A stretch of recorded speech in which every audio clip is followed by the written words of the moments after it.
And Chair Clark, I turn it over to you. Great. Welcome. The February 15th, 2022 meeting of the Palm Springs Sustainability Commission is now called to order. Tracy, would you please do the roll call? Yes, Vice Chair Friedman. Here. Commissioner Baker.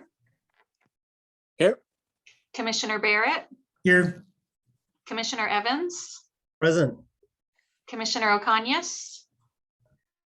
I am present, but I'm calling in from my phone and will be on my computer as soon as it gets its act together. And for the record, Commissioner Futterman and Commissioner Torrance have provided notification they are unable to attend this evening. Okay, well, I'd like to welcome everybody. Deputy City Manager Flynn Fagg, Program Coordinator Tracy Sheldon, the commissioners, and our visitor, Bernard. For our visitor, there will be a time for public comment later in the meeting if you'd like to make comments. And I'd ask everybody to please keep your microphones muted during the meeting, and then please raise your hand to be called to speak, and then unmute your microphone at that time. The first item on the agenda is the acceptance of the agenda. The agenda was emailed and posted last Thursday, the 10th of February. Are there any comments or objections to the agenda? Any changes? I see some heads shaking and I hear no objections or comments. So the agenda has been accepted. And now we'll move on to staff comments. Tracy has provided a memo in the agenda packet with a lot of information from the staff. And if she or Flynn have any additional comments, please go ahead and add them. Thank you. Thank you, Chair Clark. Hopefully everyone had an opportunity to take a look at the staff comments. I just wanted to highlight the dates at the top with upcoming City Council meetings. At the February 24th meeting, we will have two items on the consent agenda. We'll have the environmentally preferable purchasing policy, which was worked on for quite some time. This is part of the SB 1383 requirements through the state. Also, the resolution for SB 619, that is also in relation to SB 1383. This is a notification of intent to comply. This provides protection to the City of Palm Springs since SB 1383 did begin January 1 of this year. Due to the opening of the facility at Edom Hill in Cathedral City, and also carts and vehicle delivery to Palm Springs disposal, we're looking at an October 1st implementation date for residents. And please keep in mind that we already have the collection of landfill, recycling, and food waste occurring for our commercial businesses. But again, this offers us protection. We do have on there March 24th as the anticipated date to present the franchise agreement and proposed rate schedule to City Council.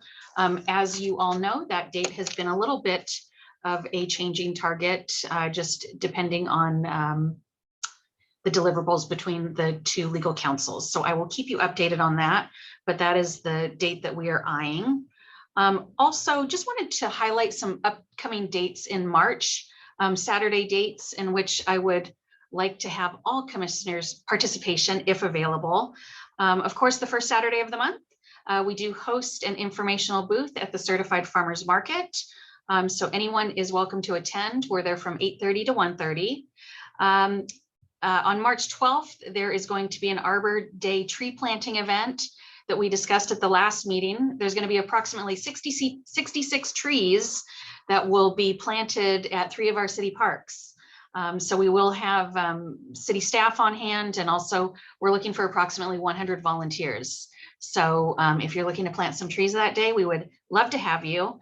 And then we'll talk more about this later in tonight's meeting, the 1 PS picnic that's coming up on March 19th. But just to save those dates, as March is looking to be a busy date. Did anybody have any questions on any of the updates in regards to the turf conversion project at the airport, electric vehicle charger installations, the Sustainability Scholarship Program? any of those projects that I can answer? Seeing none, I will turn it back Well, to you, Chair Tracy, Clark. Oh, yes. Was it you that sent something out, or maybe it's GWA that sent something out this week on the whole turf conversion thing? And I meant to send you out something during the week on that, but was that you or was it David, Councilmember Feldman? Was that Feldman? Did DWA send something out this week about the water situation and turf?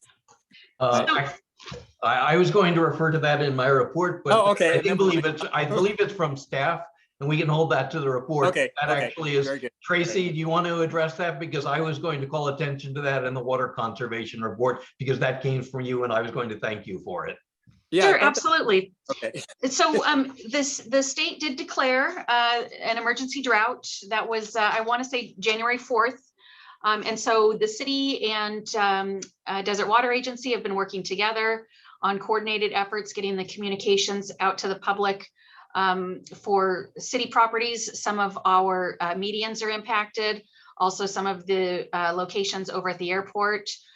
So what we've been doing is notifying the public if you do see browned grass in these 5 different locations, that is intentional, and that we will be doing turf conversions there to address the emergency drought declaration from the state.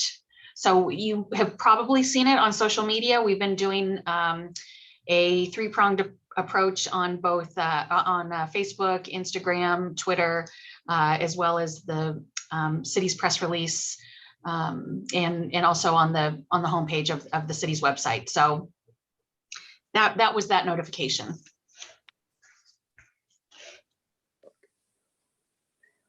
Chair Clark, I'll turn it back to you. Thank you, Tracy. Flynn, do you have any additional comments to make before we move on? No, Mr. Chair, I don't have any comments at this time. I do have a discussion of City Council priorities, which I'll do under new business later in the agenda. Yes, great. Thank you. The next item on the agenda then is public comments. This is time for members of the public to address the Sustainability Commission on agenda items and items of general interest within the subject jurisdiction of the Commission. The Commission values your comments, but pursuant to the Brown Act, cannot take action on items not listed on the posted agenda. 3 minutes are assigned for each speaker. Do any of our visitors tonight have public comments to make?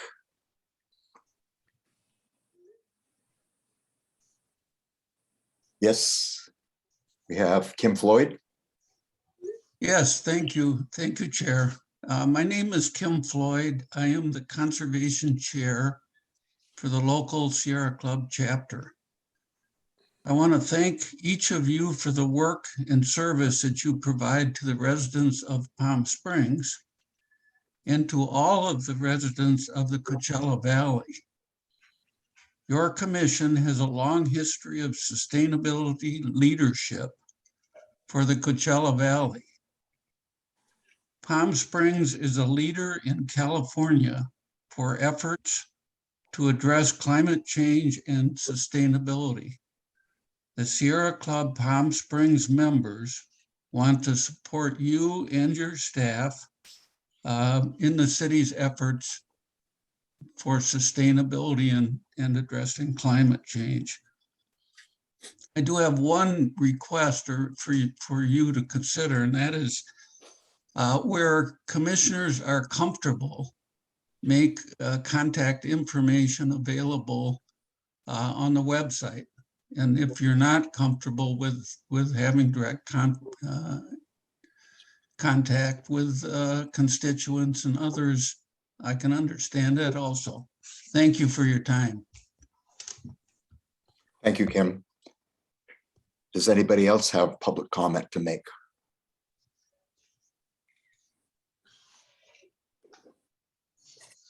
Seeing none, then we'll move on to the next item on the agenda, which is presentations. And this evening we have Jesse Schneider of ZEV Station, California, here to make a presentation about electric charging and hydrogen fueling stations. Welcome, Kim. Welcome, excuse me, Jesse. No problem. Is it possible that I share the screen? Is that the best thing, or is that you're going to be sharing? Because it says Jesse, disabled. I have your presentation queued up so I can share it for Okay. you and advance the advance per your That's- request. Let's That's see. great. All right, so I'm going to keep this try to keep this within the 10, 11-minute time frame. I'll have some questions at the end. I want to thank you, Tracy, and the Environmental Sustainability Council for inviting us. I just want to make sure when we put up on the screen, it's ZEV station. So ZEV station is zero emission vehicle station. And for us, very much like today, there is multiple types of vehicles like gasoline and diesel in the same forecourt. We see that we're bringing EVs as in electric vehicles and hydrogen vehicles to the same forecourt to replace the gas station, right? But that certainly, we are a startup, and our main office is here in Palm Springs. I'll show you. What I'd like to do is show you a status and talk about permitting, and also, we are advocates, we're environmentalists ourselves, and we are also there's a lot of competition in California, and we would like to move expeditiously. So my name is Jesse Schneider, CEO, CTO. There's other members of the team from ZEV Station here. We're actually formed by a number of veterans like myself, myself with 25 years in the field of both vehicles and zero emission stations. What I'd like to do is maybe go to the next slide if we can. Okay, and certainly this is just to show a few things going on in the background. For right now, about the zero emission vehicle law for light duty vehicles and heavy duty vehicles. There's a sunset to the internal combustion engine for light duty in 2035 and for heavy duty in 2045, excuse me. And the Biden administration is mirroring that at least until 2030 in terms of ZEV for what he can do. And they put a significant amount of funding towards those efforts. That's basically what it says here. And certainly everyone, I should say, the US is really following what's going on in California. We can move on, next slide. The most recent announcement from the Biden administration aligns exactly to what we're doing. So ZEV Station is going to, we actually have one example of a project that's going to be doing charging in a parking lot. But after that, all of our stations are going to be on the highway.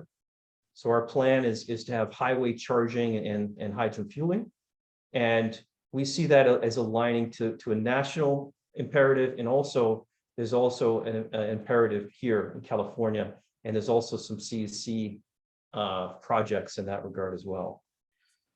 So just for your knowledge, the Biden administration is looking to put highway charging every 50 miles. We would like to put station number 1 in Palm Springs for us. We can move on to the next slide. So I'm sitting today in the 500 building downtown. That's where our headquarters are. We have a small office here. That's where our core engineering is also located.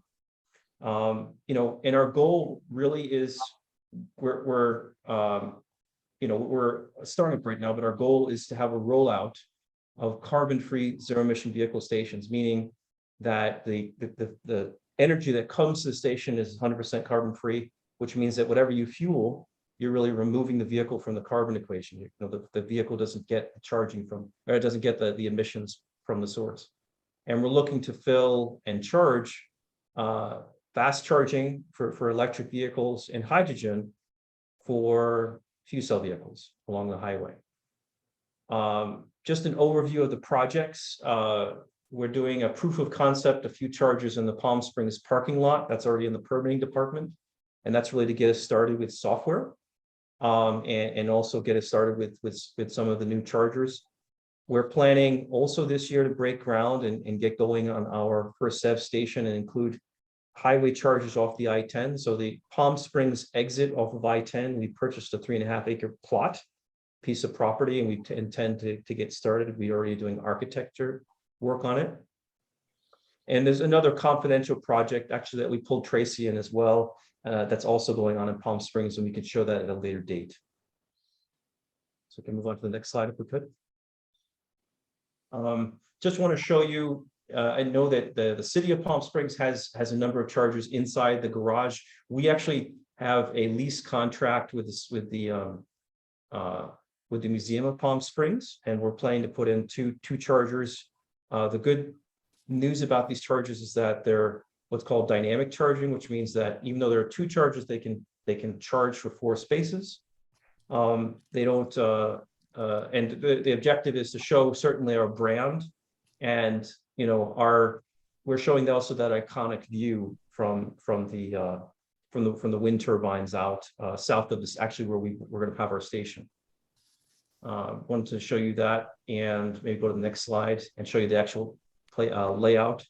So the parking lot, it's like I said, 2 chargers. It's not really interfering with anything. It's really just sort of at the end of the parking lot, but it's prevalent. So it allows you while you're inside, certainly out the museum, there's a charging space for you. And every one of those spaces will get you 60 kilowatts, or if it's only one vehicle pulling up, it'll get you 120 kilowatts. That's what they call dynamic charging. And that's really the sort of overview of the charging at the museum. We can go to the next slide. And we'd like to show you that the permit is started. And our objective is proof of concept and speed to market. So we really like to get these in the ground next month. And as soon as you know, Southern California Edison is ready, you know, power them up. So, and we were actually told to actually invite it to this council to maybe hopefully get just recommendations to get started on permitting. That's one of the reasons why we're here. So this is actually, there's a letter of recommendation from Palm Springs, and that's just showing the permitting application. Okay, move to the next slide if we can.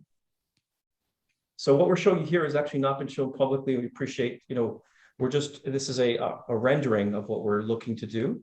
And right off the I-10 exit, about a quarter mile away from that exit, we have purchased a plot of land. We're working with architects right now. And this is our plan to have a destination station with a building and charging like today. So you see a lot of chargers there and also hydrogen. And we're looking to fill and charge medium and light duty vehicles, as well as a few heavy duty. So this is really our proof of concept. But what's really cool is that this is what we're planning to do as a rollout across California, then across the US, certainly later, aligning to the national and also California goals. One thing that's really cool for us is the iconic view. We think it's, you know, certainly even if there's a substation back there, seeing the row of wind turbines, you know, while you're charging really brings out the view. And if you see, we actually are planning to have two levels. The top level is mainly meant to be a sort of a lookout. And we think that would be a really cool feature for those pulling over. Certainly, as I mentioned before, what's cool about this is we're also able to get carbon-free power at a relatively good rate with the local, with DCE. And our intention is the entire building, everything that you touch will be carbon-free energy. Okay. So for us, this is the station of the future. Moving forward, we can come back if there's questions. Just want to show you our timeline. We're really looking to get started with permitting the first quarter. That's the next slide if we can. You know, we're in process with finalizing layout. We've actually, you know, frozen the layout design and getting involved with the details. And our intention is to get permitting and CEQA starting the first quarter, groundbreaking at the end of second quarter. Certainly it's a aggressive target, but we believe it's possible to get charging started at the end of this year. And it's a stretch goal, a building. The thing that will take longer is a hydrogen station. There's a more to it and equipment that's coming in from some of it overseas.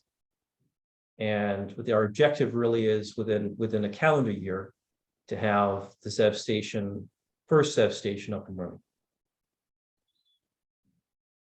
Okay, so I'll just wrap things up and maybe take some questions. And just want to mention, certainly we're the local team. You know, we are, you know, we're based here at ZEV Station, California. We are, and also all the engineering that's behind this. Certainly we're working with suppliers and everything, but all of the core engineering is going to be here in downtown. We're looking to deliver carbon-free fueling for all the ZEV vehicles on the highway. And this is just a request regarding support for the Sustainability Council. because we understand it takes time. Sometimes permitting sits there, it doesn't get going. It's in a queue. And we are certainly in a very competitive market. We're competing against oil companies, as you know, and we are looking to simply get going with our first state, proof of concept and station. And anywhere it's possible, we really appreciate to help expedite some of the permitting to help us get that speed to market. And that was really the presentation. Certainly there's a lot more to it, but we're given time. We wanted to allow for a few questions if you had any. Thank you. Jesse, Are there any questions for Jesse? I have a question. Carl? Hi, Jesse. My name is Carl Baker. So what's the cost to the end user for the fuel, I guess fuel, not fuel, what do we call it, for the So charge? I can tell you that we're planning to go where everyone else's member rates are. So we're planning to start at 31 cents for the fast charging. And if you go to our competitors, that's the member rate. And getting into this market, because we're getting relatively low cost green electricity, the customer is going to see a 10-cent lower rate to start with. And to piggyback on that, so you're asking us to help you sort of push this through the city? Is that the request? Yeah, what it boils down to is we will have experts from architects to engineering companies, presenting it with all the engineering drawings. And for the first request regarding Palm Springs, everything is already submitted to the museum, and just to go to the top of the pile, or closer to the top, and so that we can get started on the permitting. And that's just a recommendation that was suggested of us to talk to you about. I think if you gave Flynn a Tesla, he might be able to push your application. We could certainly give him a deal on the charging of the Tesla. Yeah. David, did you have a question? More a comment. I will be addressing EV charging permitting in my solar report, because it's one of the matters that I wanted to raise with staff and the commission. But for Mr. Schneider, I'm also program manager for Desert Community Energy, and thank you for working with DCE for your electricity needs for carbon free. And as you may know, we actually do get electricity from those windmills. Exactly. DCE is working on an outreach program that will in fact feature the businesses that take power from DCE. And if I'll ask Tracy for your contact details and put you in touch with our outreach team, because we are looking for folks to partner with to thank you for using DCE. So I'll follow up with staff and have our outreach team contact you to see if we can include you as one of the businesses that's getting green power from DCE. Absolutely, we're definitely open to that. And we stumbled upon the information. I guess it's relatively new, and that fits right along with what we're doing. It's green power from renewable sources, and also zero carbon sources. That's what we care about. And in fact, from the windmills, there's one turbine field that's already working, and several that we've got working on now that are actually up near the freeway. So that energy is coming directly from the windmills to your charging stations. Excellent, thank you. You have a question? Sorry, no question. Here we go. I did. Go ahead. Do you have a question? Not a question, but a comment. Okay. Go ahead. Yeah. All right. One of the things that in your presentation that I was sort of hoping to hear and didn't, and this might affect how other people think about it, is some sort of demand analysis about what you expect in terms of what demand there would be in Palm Springs, how this works, for example, with the common Palm Springs tourist who's going from here to LA and back in a Tesla, and how, and just that sort of thing would seem to be a way to make it a smooth presentation. You're right. Well, first things first, the exit has 180,000 vehicles a day. And we're in the process with a traffic study with our architects to get some of those answers. I think that's what you're asking for. Yes. Yeah. I'd say, what's the demand? Is this going to be built and then it turns out that it doesn't work for locals? we want to avoid the field of dreams. I'll give you a hint. We're next door to FedEx.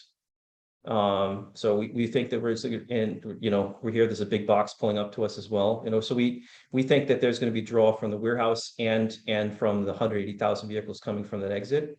But, we are trying to avoid the Field of Dreams. We've spent a lot of time finding, that's what you're referring to. We spent a lot of finding this exit, finding this land that has, Mhm. it has a substation there and it's 0.2 miles away from the exit. And we think that the Palm Springs exit will get a lot of traffic, coming in from the west or coming in from the east. And we'll have more of the exact numbers when the traffic study is done. Is it just one sort of maybe too specific question, but for example, we have a lot of tourists from Phoenix. If they need to charge up before going home, is a level 3 charger going to give us in a rapid sense when they can go back, that sort of thing? To answer your question, to be blunt, our objective is 350 kilowatts, and we think that'll do it. So yes, we're planning to do level 3. That should do it. That's more. Tesla's 220, so we're planning 350. And I have a plug-in hybrid, so I don't know those numbers yet. But- Okay. Okay, Well, but good. No, it was the demand analysis I think would help your. Yeah, absolutely. But we think that, there's the statistics are that if you look at the latest CEC report from this year, there are 8 million vehicles that are coming by 2030. In that time frame, there's a disparity of over 1,000 charging stations that, we see as vehicles become more and more converted to electric because of law. We see that being, a draw off the highway, and especially for this Palm Springs site and destination station. We think it's going to be a tourist site as well for folks who want to just pull off, see the windmills, enjoy a nice restaurant we're going to have downstairs, and also be able to charge quickly. Okay. Thank you, Don. Any other questions? Yeah, Roy, this is Randy. Really quick, just out of curiosity, to follow up on Dan's question about demand, what's the motivation for including hydrogen? Because it's a relatively small, don't get me wrong, it's a hydrogen station that's meant to have a few hundred light duty vehicles a day, or maybe 10 or 20 trucks a day. And the idea is, we see that light duty and medium duty are, they're really going to go electric. And we see heavy duty, there'll be some charging, but there'll also be some hydrogen. There's no avoiding that. And we see that as being important. And so the idea is very similar to the analogy of gasoline and diesel. Just think of it that way. Diesel trucks really have taken over. Diesel's taken over trucks because you can get that distance with a lot of payload. That's where we see the hydrogen fast fueling. And for light duty, charging is just light duty and medium duty, right? Charging is just enough. Is plenty.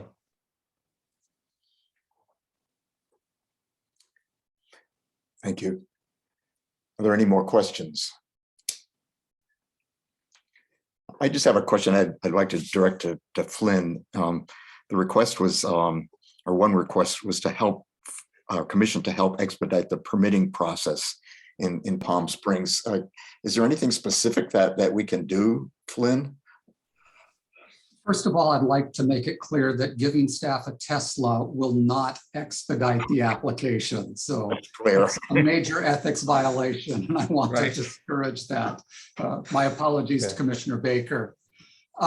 In terms of helping to speed these types of applications through, I'll tell applicants the most important thing you can do is to have a complete permit application. Those that are complete are the ones that get through the process most quickly. And so that's the first thing. Secondly, this raises a good point, and I'll be talking about this a little bit later, but certainly the City Council has priorities for the city. Sustainability is a major component of the City Council priorities. Associated with that is the implementation of the city's climate action plan. One of the things that we'll be looking at is speeding along those types of applications that help to accomplish the goals of the City Council priorities. And so that would mean permitting for solar, for EV charging, and similar types of equipment. We're not quite there yet, but that's certainly something that we're looking at to help implement the climate action plan. So staff will be working on that. And hopefully Mr. Schneider will be able to get your applications processed and your permits issued quickly. Okay, thank you for that feedback. Thank you, Flynn. Are there any more comments or questions? I'd like to thank Jesse for his interesting presentation, and also thank the other members of ZEV Station who are present this evening. And we'll now move on to the next item in the agenda, which is approval of the meeting minutes, the minutes from the January 18th meeting. The minutes were emailed and posted last Thursday, February 10th. Are there any comments or corrections on the minutes?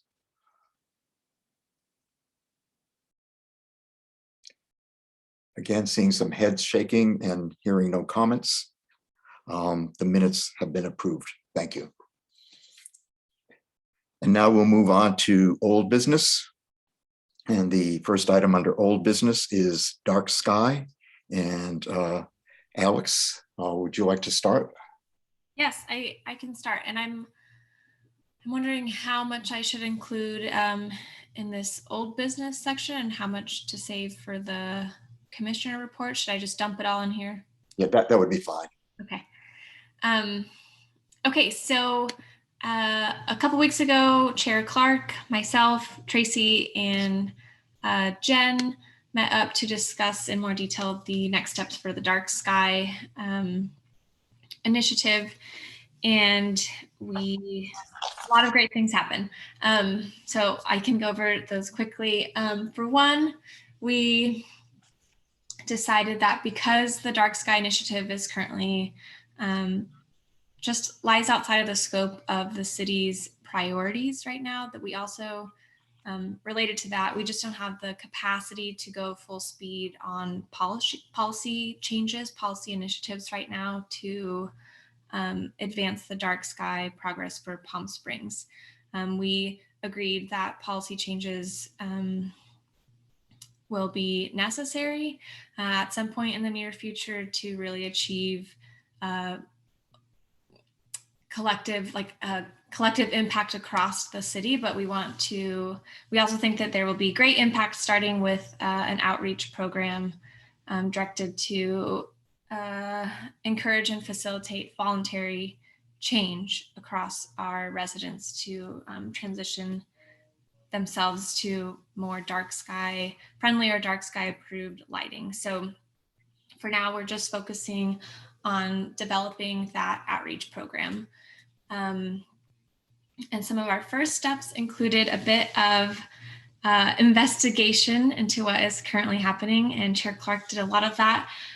Went out to some of our local stores to figure out kind of what lights were available, what is being offered, what is the messaging that is currently surrounding the dark sky approved lighting in, for example, Lowe's or Home Depot, Ace Hardware, things like that. And I'm going to get Chair Clark, if you'd like to give more detail on that, we can swing back to it, or do you want to butt in right now and add to what you found there? I guess the main thing that I found, and there's a memo from Tracy in the agenda packet, which has some photos, but at both Lowe's and Home Depot, there were several lighting fixtures that were approved by the IDA, the International Dark Sky Association. And if you look at the pictures in the agenda packet, you'll see that those are lighting fixtures that are mounted on the side of buildings, like primarily by people's garages. But you'll also see the features of those fixtures in primarily that they shine light downward and don't shine light upward. And both Lowe's and Home Depot had several different models of lights that were marked as IDA approved.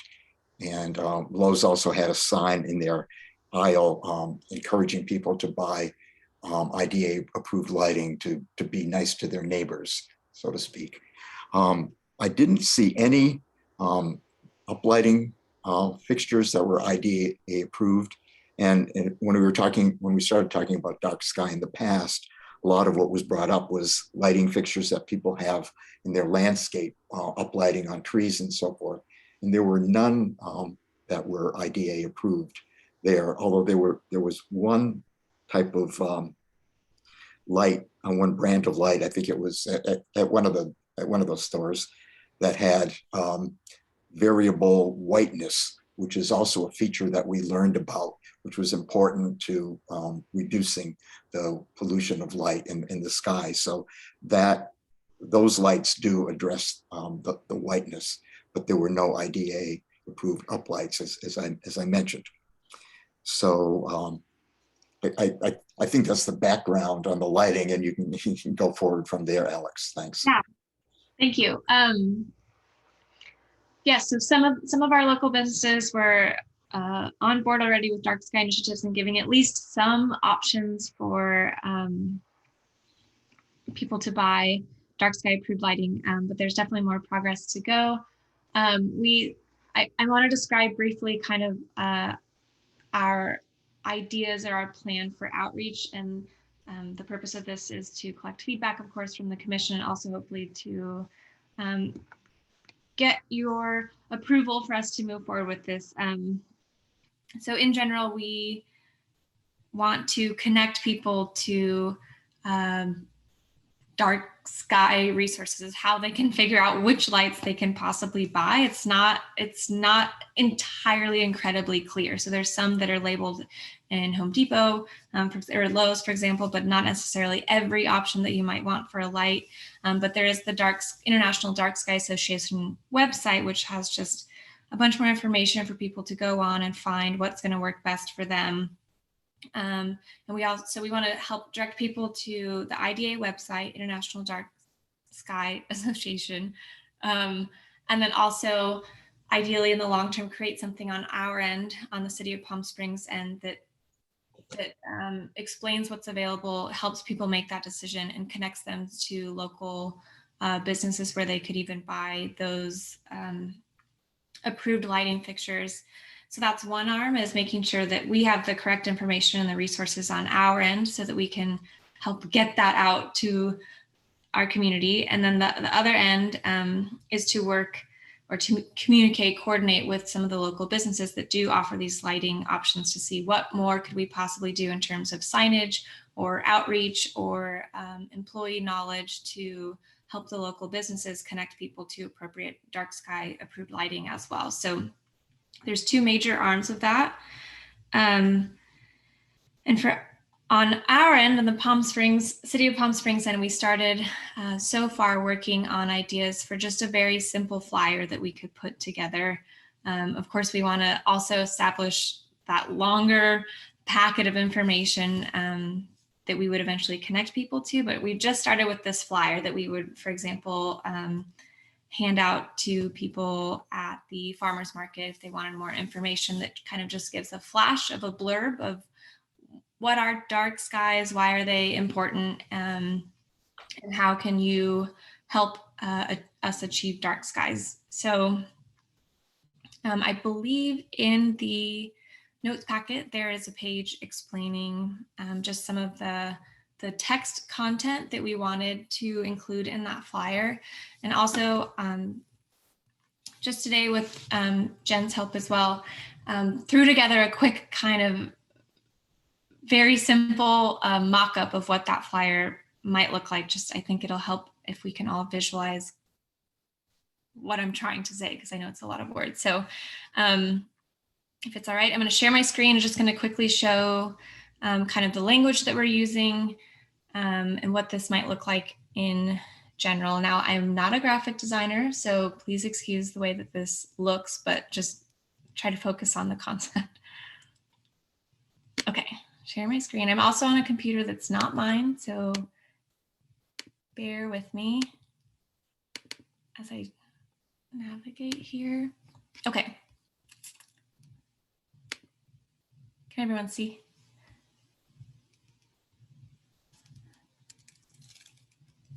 Okay, so some of the verbiage is taken from the signs that Chair Clark found in Lowe's. So it said, "Be a good neighbor," and then it popped out a few things that people would be benefiting if they did choose to opt into dark skies. So lighting means you will reduce pollution, minimize energy use. The section that you see up here in the top. So like, what is the incentive? Like, why would anyone want to transition to a dark sky? That's up here, kind of like the hook. And then this verbiage is taken from the International Dark Sky Association, of kind of just some like very general basic tips that could guide people to like little things that they could do to reduce their light footprint. And then, like I mentioned, we wanted to kind of make a sub web page or some other resource that we could send people to that had a more organized and more detailed just pot of resources or links or examples of lighting fixtures that residents could buy and where they could find them, so that they could find the website on this flyer. And then also this like little graphic at the bottom, again, not a graphic designer, was adapted from the sign at Lowe's at the bottom. It kind of just like very simply showed people why, in just like a quick glance, like why dark skies matter, like why the light that we have at our home makes a difference to the stars that we can see at night. So hopefully we could come up with some sort of rendition of this that just shows like upward, very bright, very blue lighting washes out the night sky versus covered, lower lighting, warmer color allows people to see the stars. And then maybe on the back, or yeah, I guess on a back, not a second page, there'd be kind of like just basic examples. This is again from the website that can help people visualize what their options are for dark sky lighting. So again, it would just be an opt-in experience where people who have the resources and the time and the interest in making the transition to dark sky approved lighting are given the direction and the resources that they need to help make that happen. And then also, this is pending approval, but we think it would be a great idea if we could offer rebates for people transitioning to dark sky lighting from the energy efficiency rebate. So that is kind of where we're coming from. These are our thoughts so far.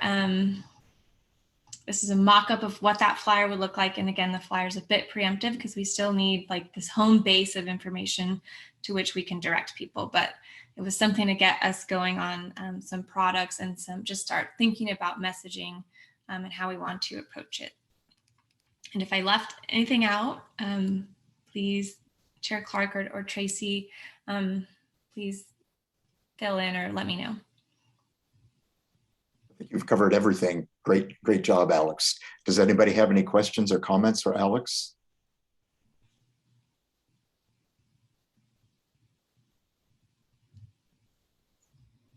Vice Chair Friedman? You're muted. Sorry about that. Thank you.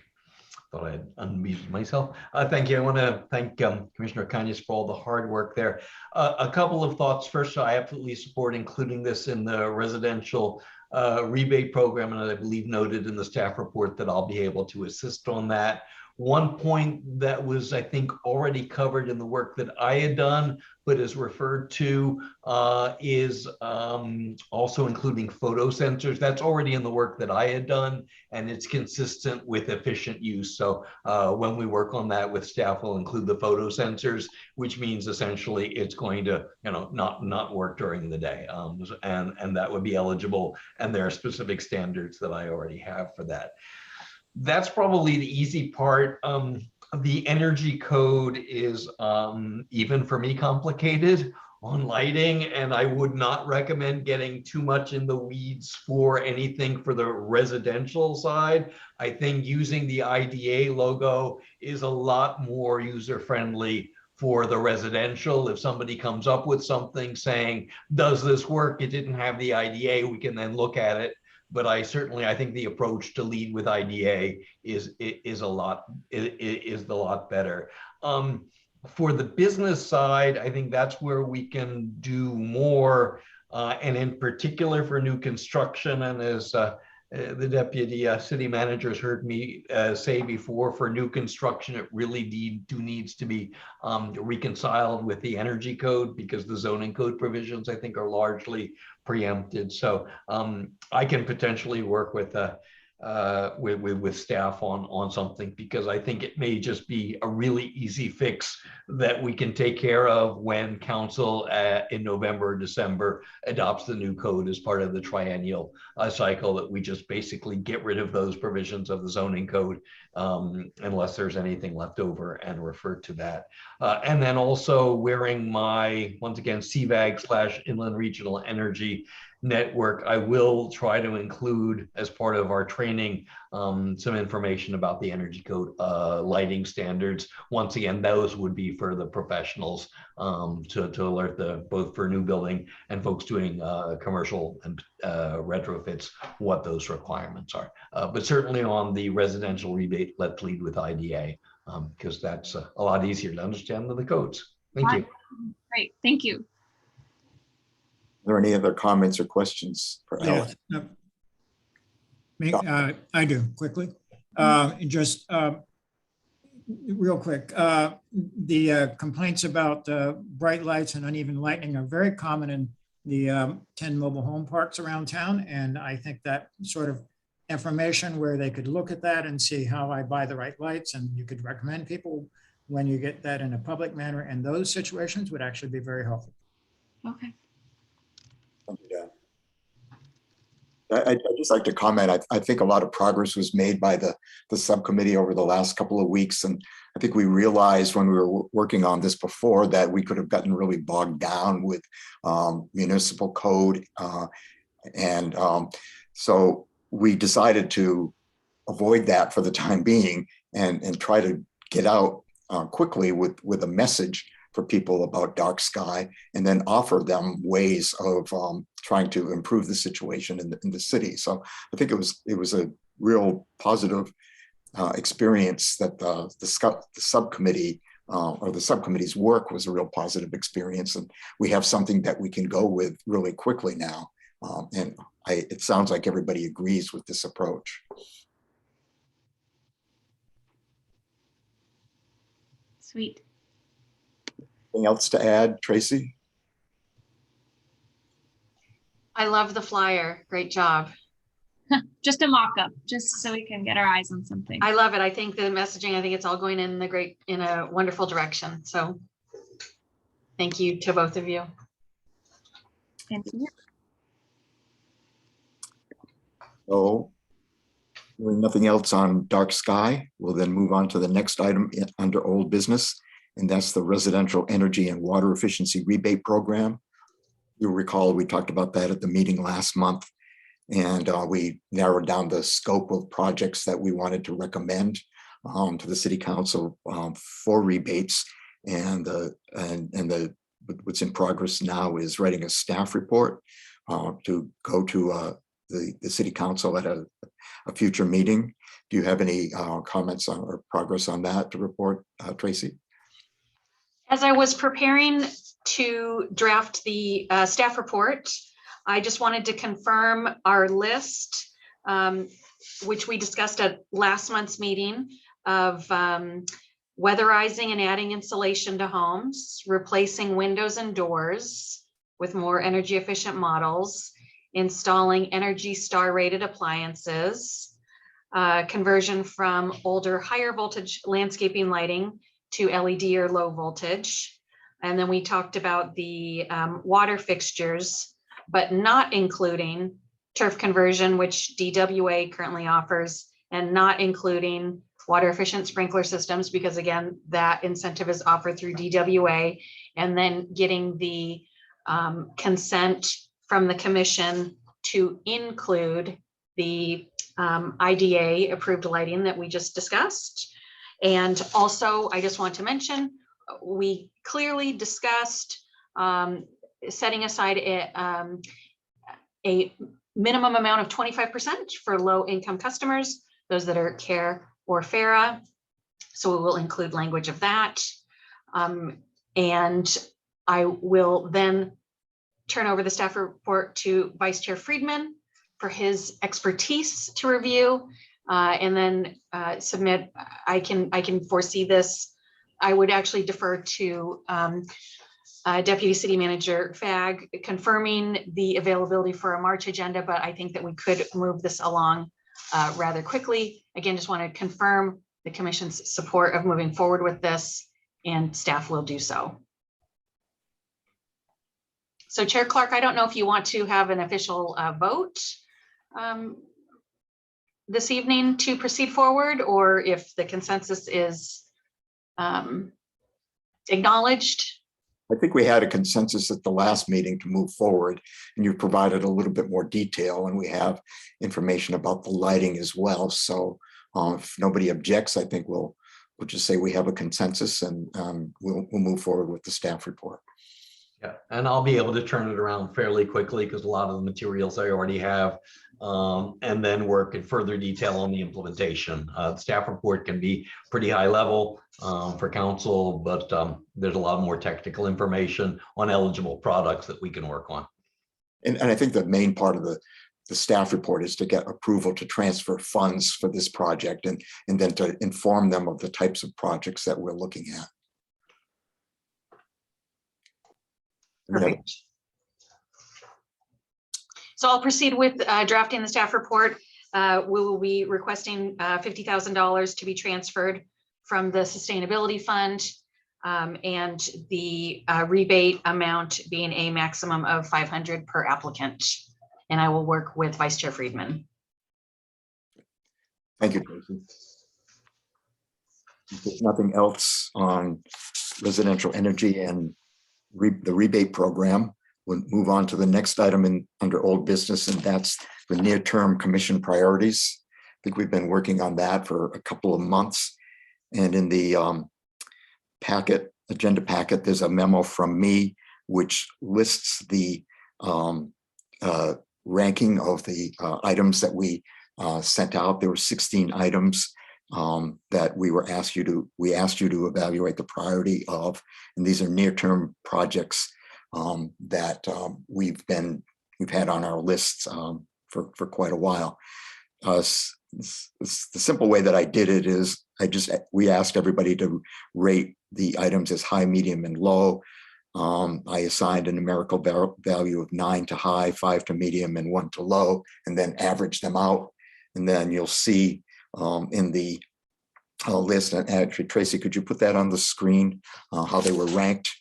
And there were a number of items which we didn't even consider ranking because they were high priorities already for the city council, and that's GHG reduction and climate adaptation strategies, implementing Senate bills 1380, Senate laws 1383 and 1826 for organics, implementing the foodware ordinance, and working with the city council on ordinances for home energy, sustainability, and clean energy requirements for large businesses. Those were a given that those would be a priority, and most of those were accepted by the city council.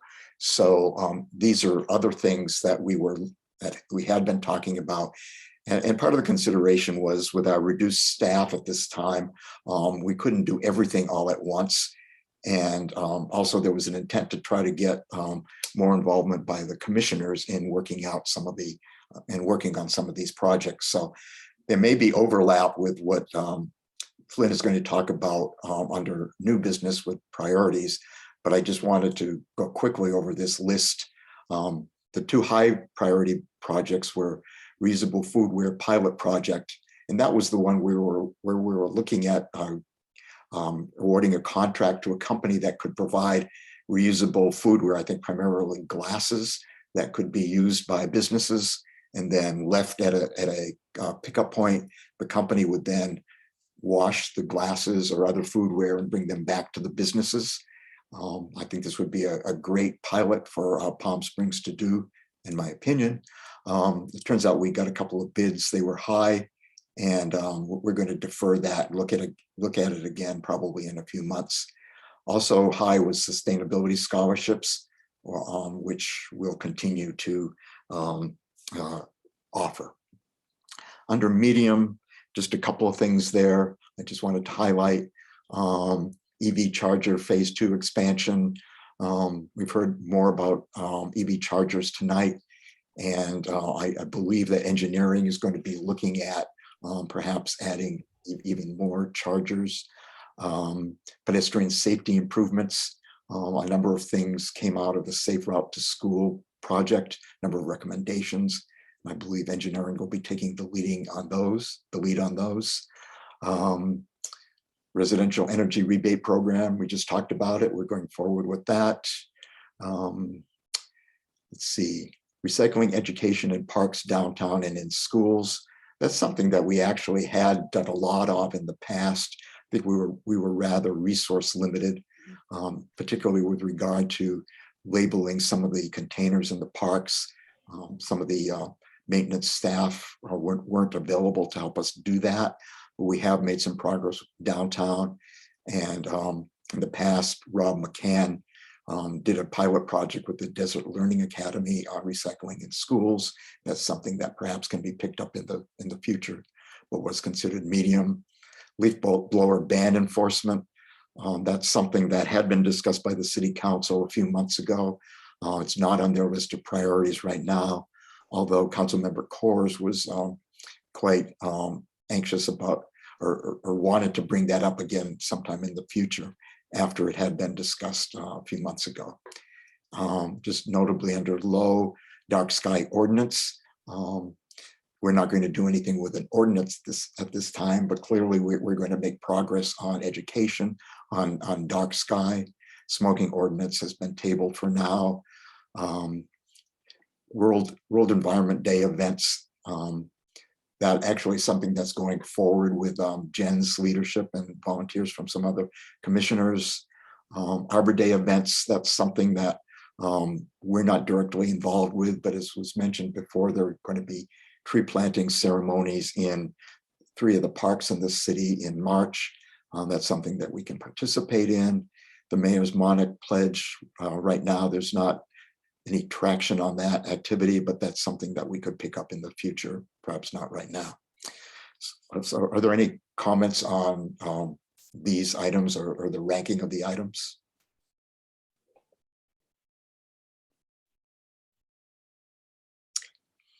So if not, then we'll move on to the next item in the agenda, which is new business. And that's City Council priorities and the work plan process by Deputy City Manager Flynn Fagg. Flynn? Thank you, Mr. Chair. Let me share my screen here just a moment.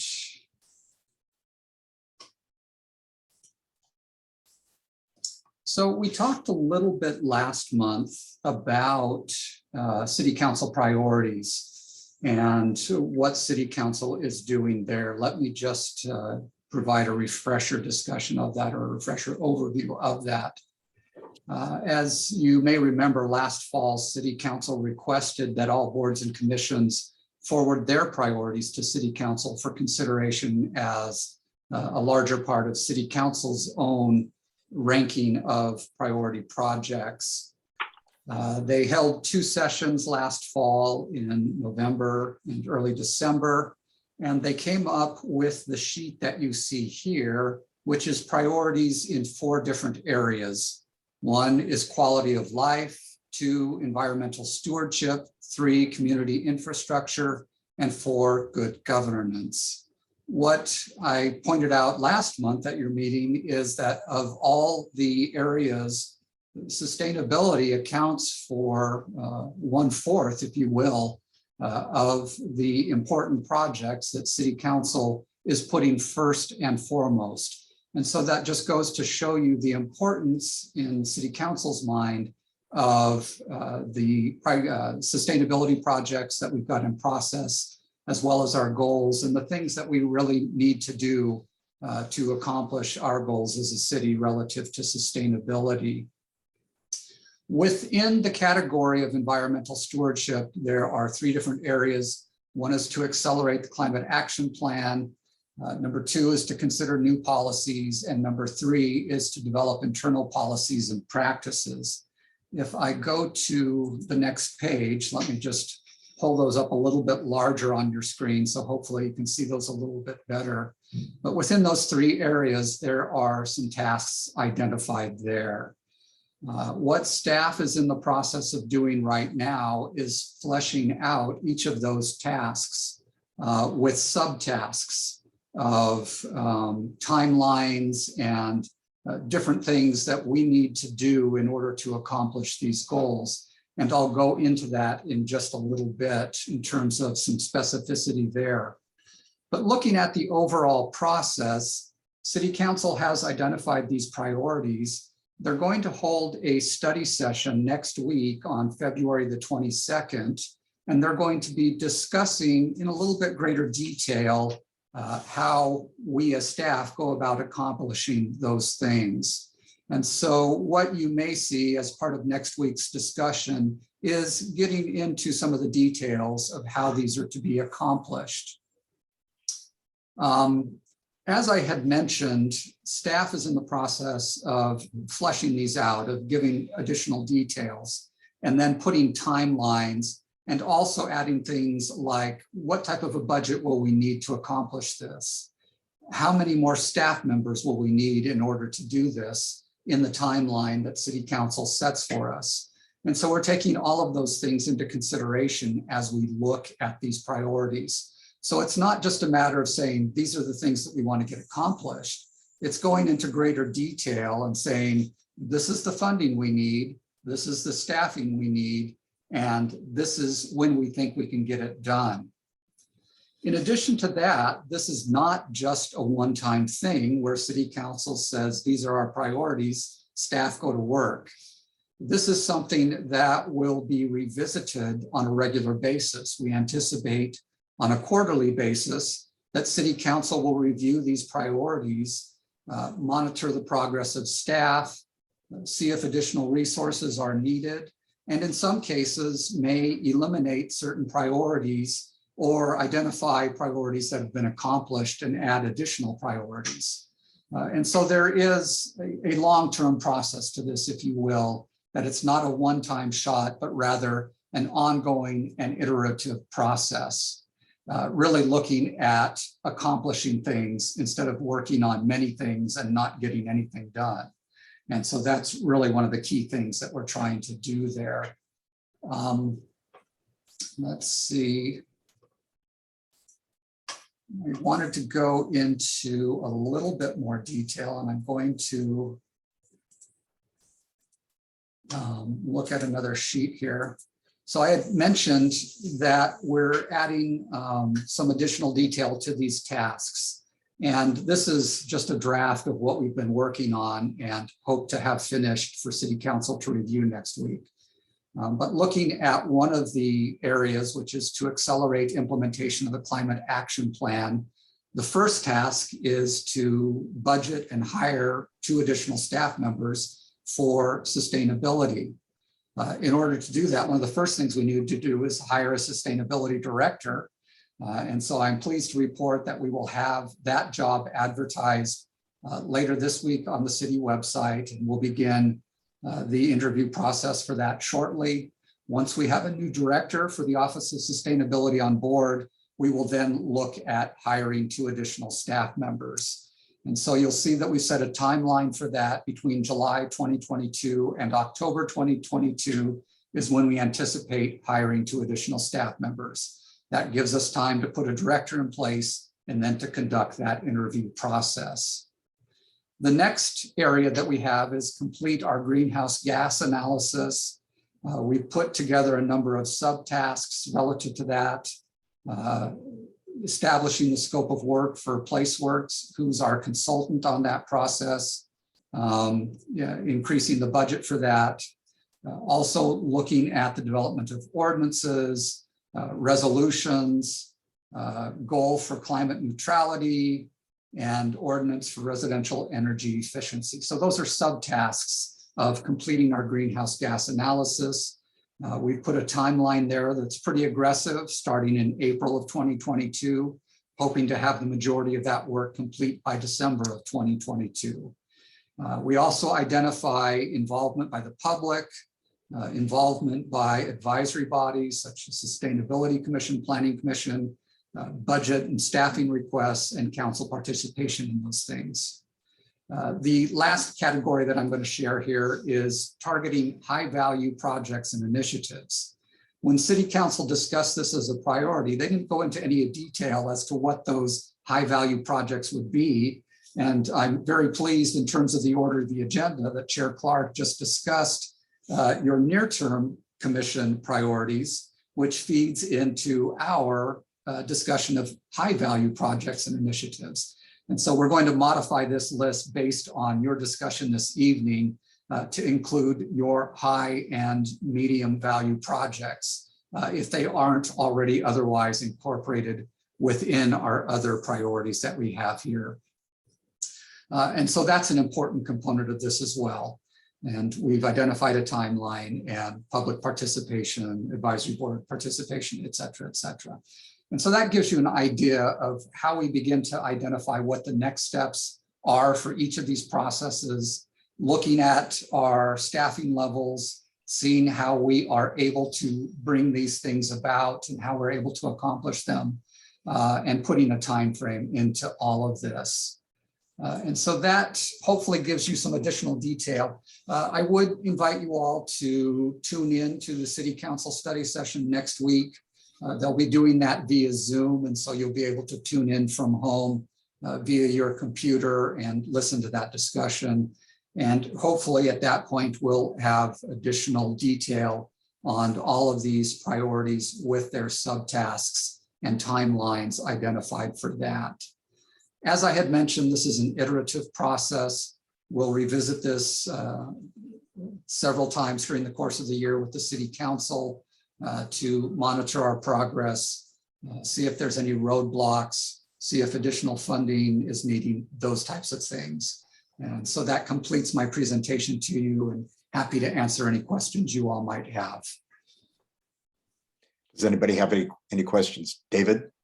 Sorry to monopolize the conversation. Thank you, Deputy City Manager. I'll address the two ordinances in my report, but one tweak, if I could ask for the materials going to council for the ordinances, at least, it isn't so much the studies and the drafting. The studies are largely done by the State Reach Code team, and I've already drafted the ordinances, as I'll report back. Where I think the additional firepower is needed is actually in outreach and implementation. So if you could add that tweak in the parenthetical, because I think that's where I certainly would need more help. And I'll be able to continue this, noting that my term at the Sustainability Commission is ending on June 30th. However, Mr. Kirk has found me another job, and so I will be able to continue to support this wearing my CBAG / Inland Regional Energy Network. So you haven't gotten rid of me yet. We appreciate that, and we'll certainly include outreach and implementation as part of those. So thank you. I have a comment. Flynn, could you go back to the last chart that you showed? Certainly, just a moment.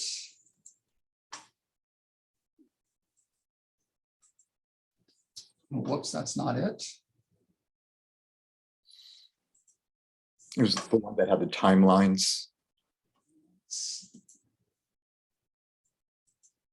There we go.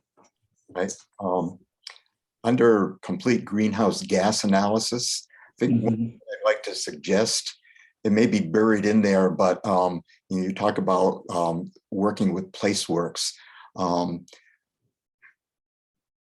thing that Patrick and I had talked about in the past was, PlaceWorks had done the analysis of our GHG emissions for 2018 and 2020, and they found that the transportation sector accounted for more than 50% of the GHG emissions. And so one of the things that we had talked about was that perhaps when they do additional modeling, they can look at scenarios for specifically reducing the GHG emissions from transportation. And that, there's a lot of aspects or facets to that. Certainly reducing the number of vehicles in the city, reducing the mix of gas powered and electric vehicle, or changing the mix of gas powered and electric vehicles to more electric vehicles will contribute, but also increasing the ridership of bicycles or walking, which would include perhaps some design changes for streets and sidewalks and so forth. Infrastructure changes and, additional charging stations, all those things. But I feel that a focus on transportation is really important. And I think PlaceWorks could make a great contribution because they've done an analysis which gave us some results for the past. Now they can do an analysis that can help us predict how we can change in the future. Certainly, we'll take that into consideration. As I had mentioned, we will need to add some additional tasks to PlaceWorks responsibilities. And as we get into those discussions with PlaceWorks, we'll certainly include that as part of the things that we would like them to study. So thank you, Chair. Appreciate that. Thank you. Are there any other questions or comments for Flynn?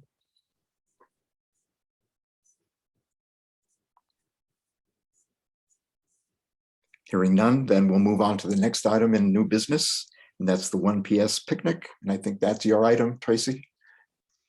Thank you, Chair Clark. I will start the conversation and then I will defer to Commissioner Barrett to add to it. Originally, this item was going to be a discussion as to whether or not what our level of involvement was going to be in the 1 PS picnic. And then I found out that we had already paid in the past and so had a credit to be a sponsor of the event due to COVID cancellations over the last 2 years. So we are a sponsor. We are already paid, which is great. And the 1 PS picnic and community expo will be held at Ruth Hardy Park. It's going to be from 11 a.m. to 2 p.m. We will have a booth. We will also be helping educate attendees of the picnic of how to properly dispose of their waste. So there will be the 3-bin sorting system, our friends at Palm Springs Disposal. They will also have a booth there. And they will also provide the containers. So we'll have the landfill containers, recycling containers, and food waste containers. I've been working with Palm Springs Disposal to get some posters developed so that the signage can help facilitate the messaging for us. And the posters have pictures of the items that go into which container. So with 8 commissioners and myself, that makes 9 of us. I think that with manning the booth and also being able to help with the messaging again with at the refuse centers, it will provide us with plenty of time. Chair Clark and I discussed having a sign up of who wants to be doing what. I don't know if you want to make it that formal or not. It is 3 hours. It is a community event. I understand if people have conflicting commitments, but I am hoping that we can all be there. And I just did a kind of a brief overview of different topics that represent our commission and that we can have additional information at our booth. So we can have information on the foodware ordinance, sustainability scholarships. There's still a lot of money left in the scholarship. So we really want to make sure that folks know about that. We should be able to promote the residential energy rebate program, depending on the status of a bike survey and whether or not that has been distributed at that time or not. We can have folks participating in a survey, letting folks know about upcoming shredding and e-waste events, leaf blower ordinance, World Environment Day for Commissioner Futterman. So just taking a loose call on our availability. Will folks be in town on that weekend? Or would it be better to say, is anybody out of town on that Saturday that won't be able to join us? Just trying to identify where we can. I will be out of the country. Okay. Well, that is fair. I unfortunately will be in Los Angeles that weekend. Okay. And Commissioner Barrett, I will turn it over to you because I'm sure you have more details for us about this exciting event. I actually do not have a whole lot more in terms of detail, but I can say that we have transmitted, or I've transmitted to the picnic committee. The picnic committee basically organizes the whole thing, and they're fairly discreet from much of the rest of 1PS. But I have transmitted to them that the interest of sustainability at the picnic in terms of being able to do demonstrations and of food sorting and such, they were very encouraged by that and were very supportive of doing it. I don't have any additional information as to how that would get done. I guess we may have to sort of work out a subcommittee to handle that of sustainability, I guess. The temporary subcommittee. It's going to be a problem for me because I'm fairly prominent in 1PS at the moment. So it's a schedule conflict, but we'll work that out. I did mention that we might try to seek some volunteers from 1PS to assist sustainability. We're all running into problems with getting enough volunteers. I think we can do something very solid there, but we may have to do it on a slim body. Not I just meaning wanted, oh, go ahead. no, I said not meaning thin slim, but meaning slim, like not enough of us. So, okay. I just wanted to confirm, I am working with Palm Springs Disposal on the coordination of having the carts dropped off there. And also that signage is going to help with the messaging. And of course, Palm Springs Disposal will have, they will have staff in attendance at the picnic as well. So they will be able to, they're planning on assisting with the education on proper food sorting or waste sorting.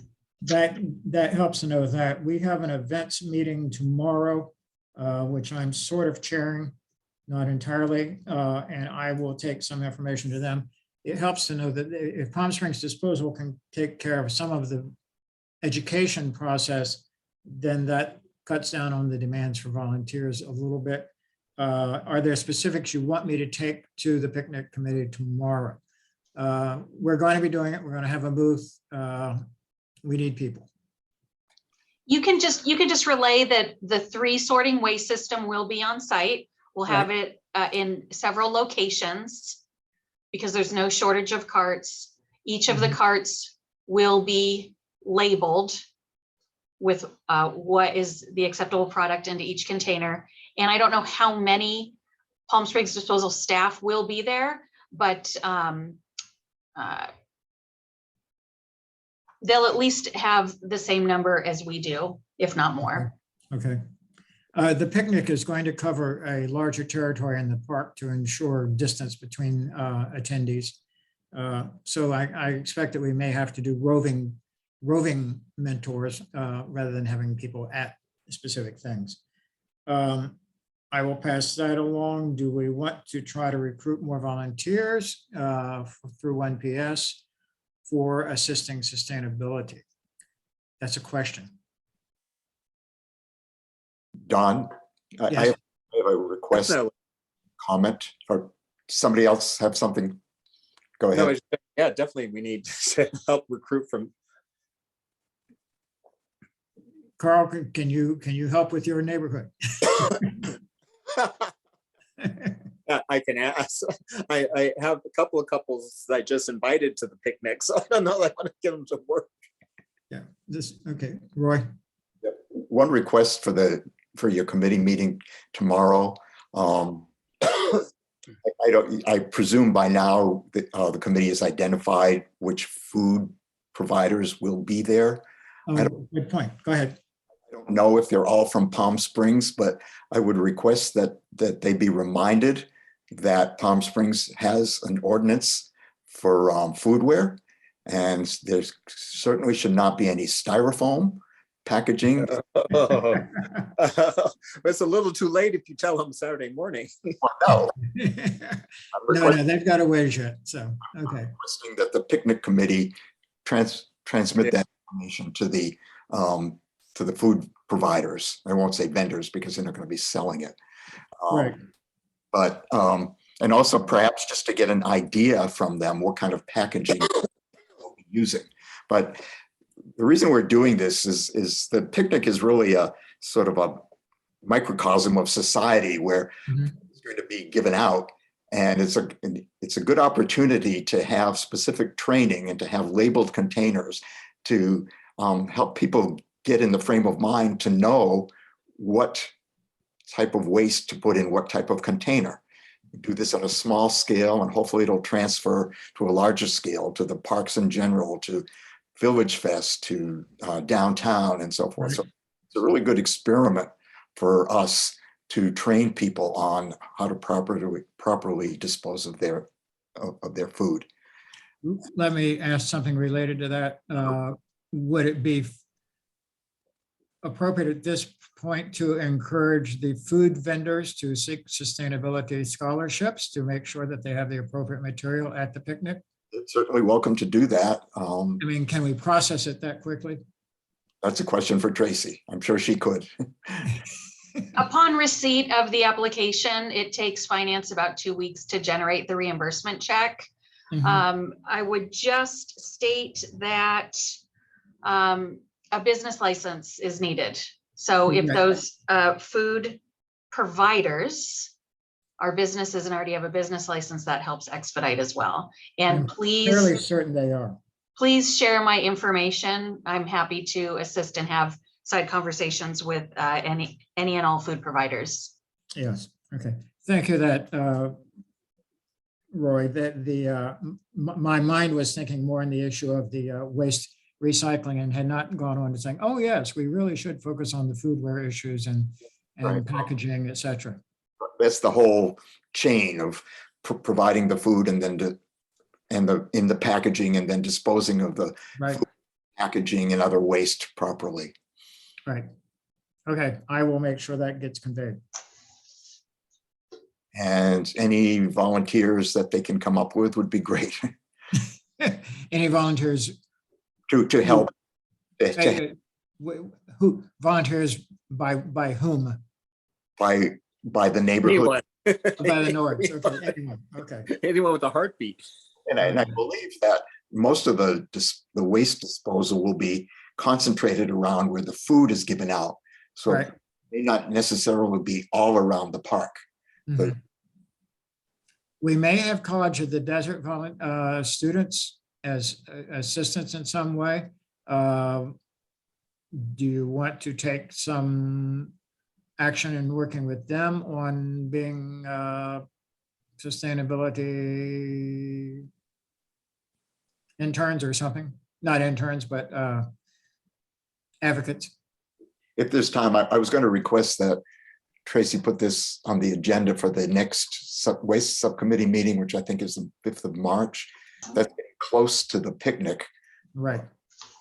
I think we should talk about it in more detail at that meeting, but if anything can ahead of time with trying to get volunteers, it would be helpful. Okay, I will put more information into the picnic committee itself to try to get some interaction in both directions. And this is the reason I'm speaking up so much, is this is something that Patrick and I started working on for the 2020 picnic. And of course that was canceled. Right. Have one last year, and we've made progress with the foodware ordinance. And so I think we've made progress with how we label containers. And so I think it's a great opportunity to train people and have a presence at the picnic. Okay. I hopefully we're not going to go a lot longer because I need to make some notes before I have to eat. Okay. Well, that's my soapbox comment. That's very helpful. Thank you. Tracy, do you have anything else, or does anybody else have any comments? I don't have anything else to add. Thank you. Okay, thank you, Tracy. So we're finished with new business, and now we'll move on to subcommittee and commissioner reports. And the first one is Standing Subcommittee on Waste Reduction. Tracy? Thank you very much. Hopefully everyone had a chance to review the report. This last time we met, we talked about the status of SB 1383.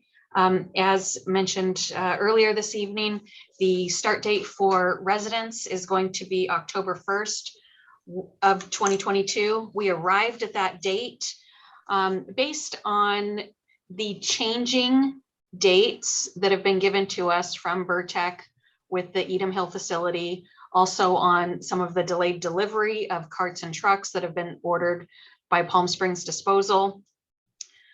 We were just notified today, so with Burtech's Edom Hill location in accepting food waste, that date, the start date that has been given is July 1st.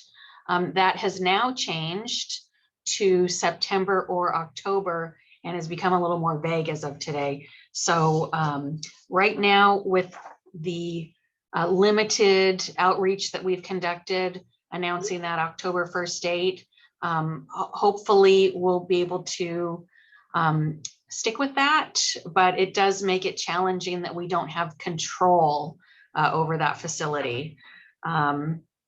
So I will keep you posted on the status of that. Also, you know, the legal counsel for both the city and Palm Springs Disposal have been working many months on the changes to the franchise agreement. So we are getting closer, but again, I will keep you posted on dates with that. And then just some outstanding items that are mandatory as part of 1383, but that we're having a bit of a struggle with, just with staffing issues. Capacity planning is a pretty big project that needs to be undertaken. Edible food recovery from Tier 1 facilities. What that means is the state is requiring, a Tier 1 facility is defined as a grocery store. And so the state is mandating that 20% of the food that they would normally throw out must go to a food bank. So the city's involvement, we need to monitor that. We need to make sure that the Tier 1 facilities here in Palm Springs have written agreements with Fine Food Bank. We also need to monitor and make sure that they are doing their regular 20% donation on a monthly basis. So that is a project that is underway, but still has quite a bit more work to do on it. Also, with the reporting requirements under 1383, there's only one vendor out there that provides this software for the tracking that is specific that CalRecycle is requesting. And that vendor, the name of it is The Recyclist. And feedback from other jurisdictions has caused a little bit of concern just in terms of their different update rollouts and just some challenges and struggles that some other jurisdictions have been experiencing. So the plan is both our city IT department and Palm Springs IT department and myself, we're going to have another meeting with Recyclist. Also, CalRecycle is hosting informational webinar this coming Thursday to talk about the reporting, because the reporting under 1383 is required monthly. So they are going to provide more details on that, which they have not disclosed yet. Also, there's changes to the annual reporting to CalRecycle, the annual EAR report. So we'll get more information on that on Thursday, and we'll report back to the commission as I learn more. Let's see, and the foodware ordinance, I had the monthly meeting with the consultants this morning, and everything is progressing well. We have businesses that are either 100% ahead of the curve and following the ordinance to a T. Then we have some that are in the middle, and then we have some that we're just chasing down. So work continues on that, but overall, things are progressing very positively. We've had contact with more businesses than anticipated, and good work is continuing. Something of concern, Burtech has been going back and forth as to whether or not compostable materials are going to be accepted at Edom Hill. The information received today is that they have decided to not accept compostable material.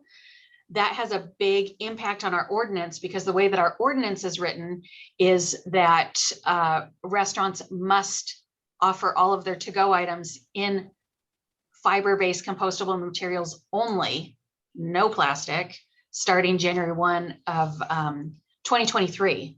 So with this new information, there it is now going to be, that information is going to need to be presented to council, since it was council's direction to have the compostable materials beginning January 1.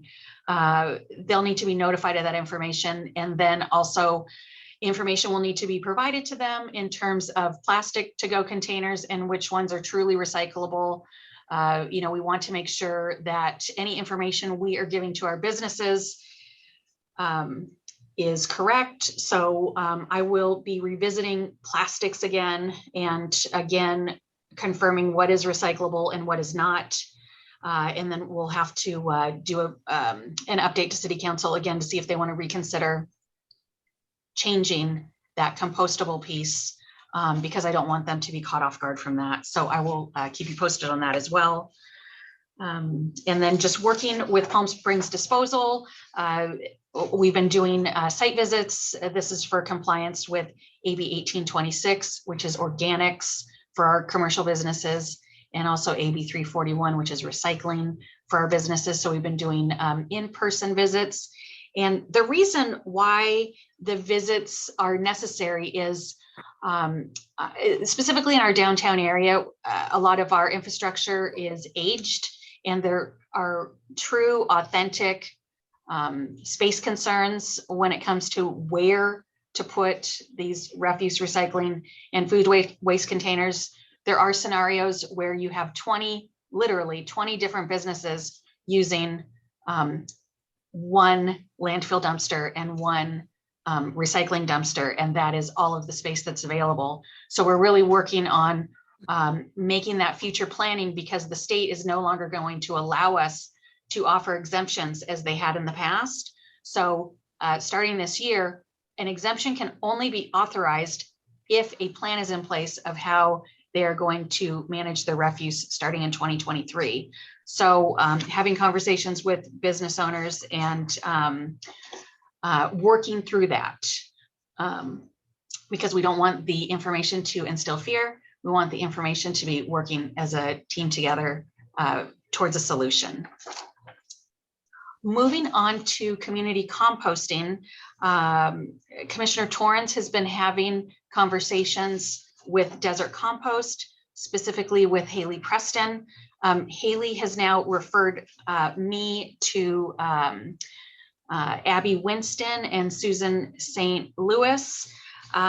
So we had plans to tour the location at Civic and Alejo this Thursday at 3 p.m. That piece of land is technically airport land, which I was advised of today. And so we may or may not be able to offer that as a potential location to start a community composting project. The reason being is apparently the FAA needs to have approval of activities that occur on land at the airport.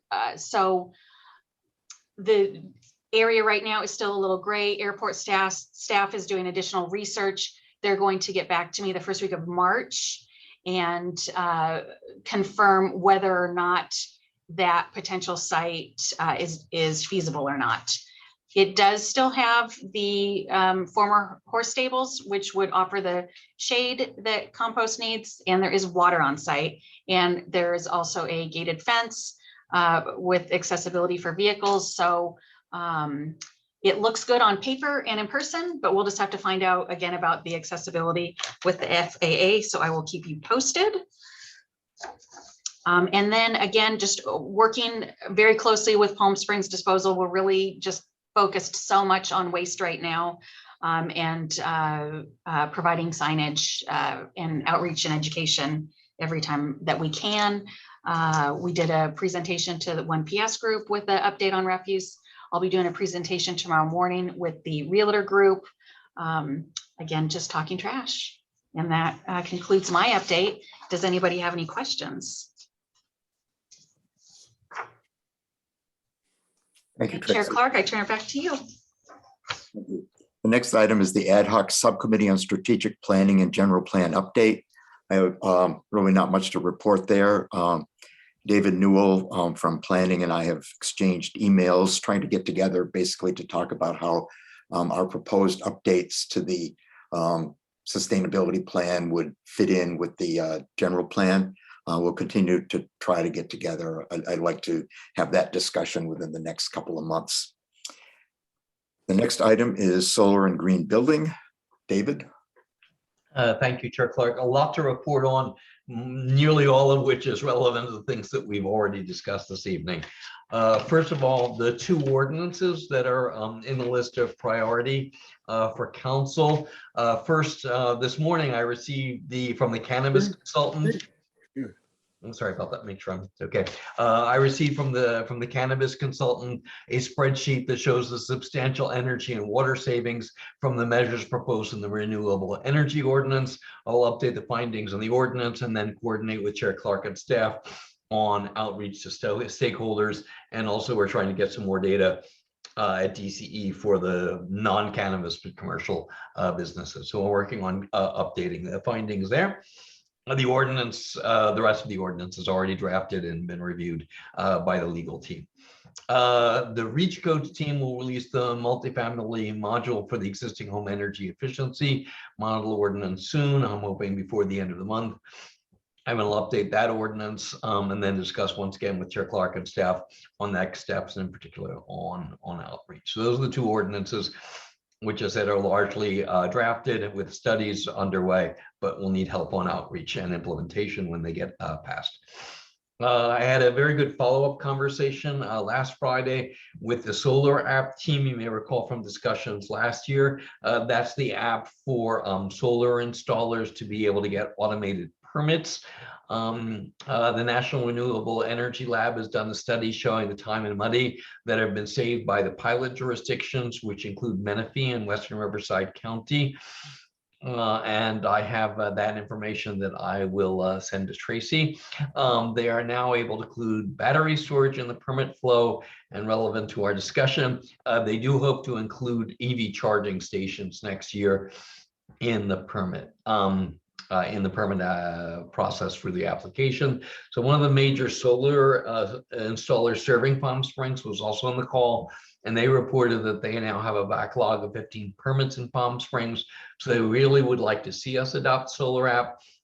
California Energy Commission will be offering grants to cover the costs incurred to adopt Solar App. That program will be launched in the spring. Palm Springs could be receive up to $40,000.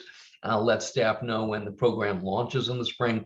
And this really is something internally that the city can do. Saves money to the city, it saves money to the installers, and the state will help cover some of the costs. So I wasn't successful last year, but the deputy city manager can help move that process with the folks at building and identify any potential friction points. I'd love to see that move forward.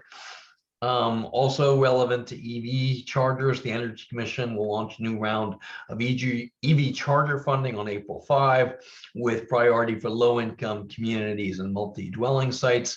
That potentially could fund new EV chargers at Demuth Park Community Center and also the James O. Jesse Center at Desert Highlands Gateway. New funding offers rebates of up to $6,000 or 75% of the project cost per connector, whichever is less. I've sent them that announcement to staff, and I also sent the staff an email on state funding for fleet electrification, and those were in the budget materials that Mr. Schneider presented earlier. On the regulatory front, the biggest news is that the CPUC's proposed net energy metering decision, which could substantially increase the price the customers pay for energy, is on hold until further notice. The DC board approved a resolution at yesterday's meeting calling on the CPUC to protect rooftop solar and expand access to all households, particularly those of low and moderate income. That resolution substantially mirrors the one that the Palm Springs City Council adopted last month. And the CBAG Executive Committee, which is chaired by Councilmember Holstage, will consider a similar resolution when it meets on the 28th. And finally, the Energy Commission is scheduled to approve the final guidelines for the build program for all electric affordable housing when it meets tomorrow. I will keep Commissioner Baker and the Monarch project developer informed. And the proposed navigation center may also be eligible for funding. And I've informed staff of that as well. The good news is there's just a lot of money that's now coming in that Palm Springs would be eligible for. So I will continue to keep staff informed, but hopefully we'll be able to get some funding for our projects. That's my very lengthy report. Thank you, David. Any questions for him? And the next item is World Environment Day. And I think Tracy, you have some comments from Jennifer. I do. I have an update on behalf of Commissioner Futterman. She has shared that the group has been meeting. They are looking for sponsors in both Riverside and San Bernardino counties. As a reminder, this year's theme is water and justice. So there is confidence of getting support from the various water agencies located in Riverside and San Bernardino County. Also, a question came up about the Palm Springs Art Commission, and Commissioner Futterman wanted me to inquire if any sustainability commissioners had any insight with the Art Commission and them helping promote and possibly even partnering on World Environment Day with them. I said I would inquire, I would send an inquiry to the Art Commission. And that concluded the updates from Commissioner Futterman. Thank you, Tracy. The next item is Dark Sky. I think we've covered that completely. And going on, the next item is bicycle routes and cycling. Commissioner Torrens is not here. I believe that the bicycle group has been meeting, but we'll have to wait on Jake to get a report. Water conservation. Thank you, and Chair Clark. At this morning's CWA board meeting, I updated the board on the airport demonstration garden, alpha materials, and the staff comments. DWA has applied for a $400,000 grant request to cover the cost of a study to quantify water savings from grass removal in a way that reflects local factors and a regional advertising buy to augment this existing CV water counts program. And in the relation to our discussion earlier this evening, a study was just released finding that the Western mega drought is the worst in 1,200 years, intensified by climate change. And once again, my thanks to staff for putting out that information about the city's drought response. Thank you. Any questions for David? No questions, but I just raise my hand and say that I am participating in that CV water counts program. Thank you. Great. I participated in it, and it's really informative, very worthwhile. Yeah, definitely. Totally recommend it so far. Wellness. Is there anything to add, Carl? Nothing at this time. I spoke to to Paul and the smoking guys today. Actually, they're just asking for an update, but no further updates. Thank you. And Desert Community Energy. Okay, finally, one last report. Forgive me for monopolizing our conversation this evening. The DC board met yesterday and approved a contract with a consultant for a distributed energy resources program. And that's a pilot program to provide solar and storage, solar and battery, solar and storage to non-residential customers for less than their current electricity costs. City Council has approved the guarantee of DCE's $8 million revolving line of credit. DCE and its partner Community Choice Aggregators received responses from 22 developers to the RFP for a new renewable energy and storage procurement program. An evaluation of the proposals will begin basically tomorrow. We're working, we have a call tomorrow on that. Southern California Edison has been implementing a plan to transition customers to default time of use or TOU rates. Higher rates are charged during the peak demand hours of 4 to 9 p.m. and lower rates are charged during the off-peak demand hours. Both Southern California Edison and DCE will be providing bill protection to eligible customers after the first 12 months if those customers pay more on their TOU rate. Monthly bill protection tracking for both SCE and DC customers will be provided on the customer's bill information, and information about the TOU rates and how customers could potentially lower electricity bills is being added to the DCE website. And finally, we're working on scheduling community advisory committee in the next few weeks to discuss the outreach plan and other updates. And we will be participating in the 1PS picnic on the 19th of March. And that's it for DCE. Thank you, David. Any questions for him? So that concludes our subcommittee and commissioner reports. And the final item on the agenda is commissioner comments and upcoming agenda. So this is where we go around the room, so to speak, and see if anybody has any additional comments or suggestions for a future meeting agenda. So we'll go back to David, start with David. Nothing further. I thank you very much, Chair Clark. Okay, thank you. Carl? Nothing at this time. Don? I think we're doing plenty already.